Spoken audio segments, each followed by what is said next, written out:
कोशिश बड़ी थी, मेहमान भी खास थे, लेकिन क्या नतीजा शून्य रहा?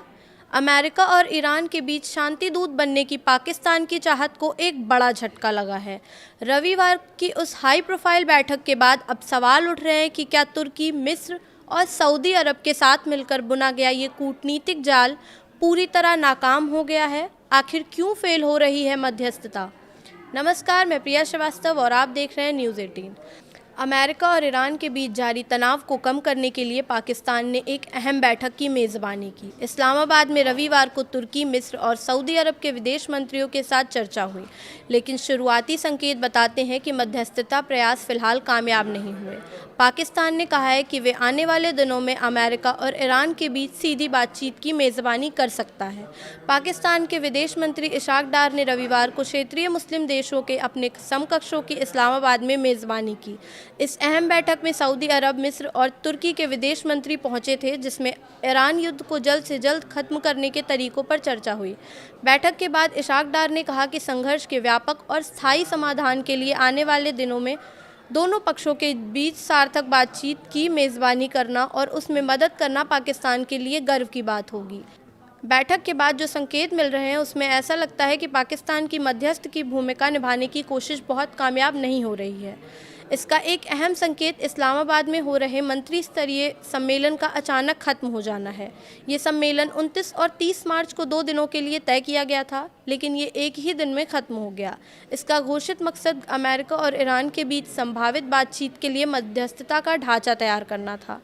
पाकिस्तानी डिप्लोमेट्स की माने तो रविवार को हुई मंत्री स्तरीय बैठक में कोई ठोस रोड मैप या कार्रवाई योग्य ढांचा सामने नहीं आ सका। पाकिस्तान प्रमुख क्षेत्रीय पक्षों को ये समझाने में नाकाम रहा कि मध्यस्थता आगे कैसे बढ़ेगी। सबसे बड़ी अड़चन ईरान की तरफ से आ रही है, जिसने अभी तक बातचीत में शामिल होने की इच्छा का कोई संकेत नहीं दिया है। बैठक में शामिल देशों ने तेहरान की मुख्य चिंताओं को दूर करने के बारे में कोई भरोसा नहीं दिलाया है। सऊदी अरब और मिस्र के विदेश मंत्री रविवार को ही इस्लामाबाद से लौट गए, जिससे शिखर सम्मेलन तय अवधि से पहले ही खत्म हो गया।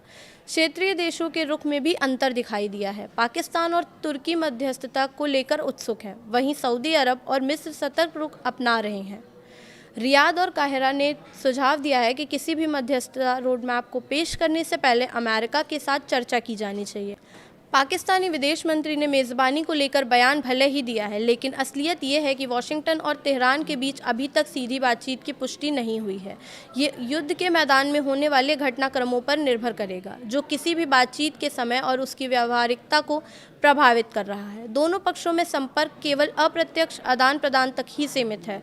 पाकिस्तान को मध्यस्थता के प्रयास में किसी का समर्थन मिला है तो वो विशेष रूप से चीन है। पाकिस्तानी डिप्लोमेट बताते हैं कि बीजिंग ने तेहरान को बातचीत में शामिल होने के लिए प्रोत्साहित किया। डार ने पिछले हफ्ते की शुरुआत में चीनी समकक्ष वांग यी से बात की थी। वो अब 31 मार्च को आगे की चर्चा के लिए बीजिंग जा रहे हैं।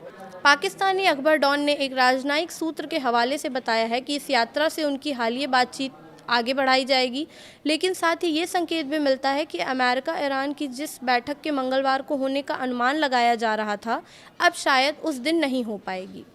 फिलहाल इस वीडियो में इतना ही। ऐसी और वीडियोस के लिए देखते रहिए न्यूज़ 18।